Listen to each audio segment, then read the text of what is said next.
कैसे बनाएं? अरे कहीं जाने की जरूरत नहीं है। जिस भोला बाबा को आप जल चढ़ाते हो, जिसकी आप पूजा करते हो, उसी महादेव को मन ही मन कहो कि आज से हे महादेव आप मेरे गुरु हैं, मैं आपका शिष्य हूं, आपकी शिष्या हूं, मुझ पर दया कीजिए, मुझ पर दया कीजिए।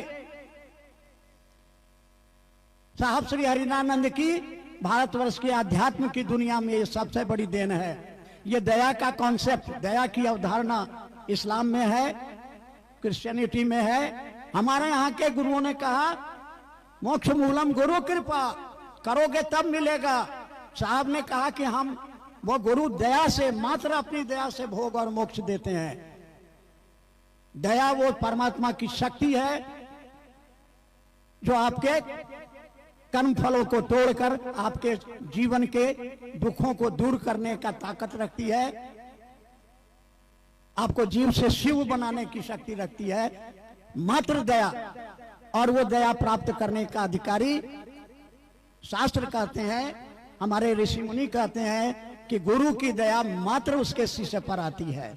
और इसी आधार पर साहब ने कहा, लिखा कि गुरु की दया मिलती है गुरु आदेशित अनुसार करने भर से।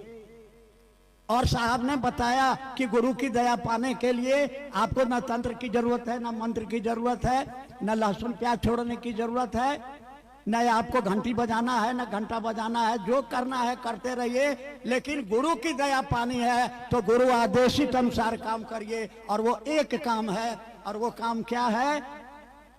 कर भला तो हो भला। दूसरों के दिलों में भगवान शिव की शिष्यता का दिया जलाइए। केवल बोलिए, इस मनसा से बोलिए कि मेरी बात सुन करके, मेरे आचरण को देख करके, मेरे व्यवहार को देख करके 2 कदम शिव की ओर ये आदमी चले, ताकि इसका जीवन शिवमय हो, इसका जीवन मंगलमय हो, इसके जीवन के सारे दुख दर्द दूर हो जाएं।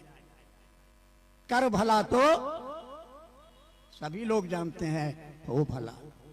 आज तक आपने पूजा किया है, अपने लिए किया, कहते हम पूजा करते हैं। साहब ने बताया कि पूजा का हाई टेक है शिव गुरु चर्चा।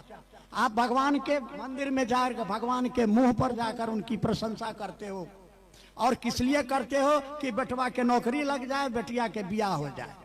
लेकिन शिव गुरु का चर्चा शिव शिष्य जाकर करता है, भगवान के मुंह पर नहीं, बल्कि पीठ पीछे दुनिया के लोगों के पीछे जाकर के कहता है कि सुना है दीदी, हे भैया, हो नाना, हो दादा, सुना महादेव हमारे गुरु हैं, आपके भी गुरु हो सकते हैं। कोई शर्त नहीं, कोई बंधन नहीं। हमने जांच के देखा है, हमारे जीवन के दुख और दर्द दूर हुए हैं, आप भी जांच लीजिए।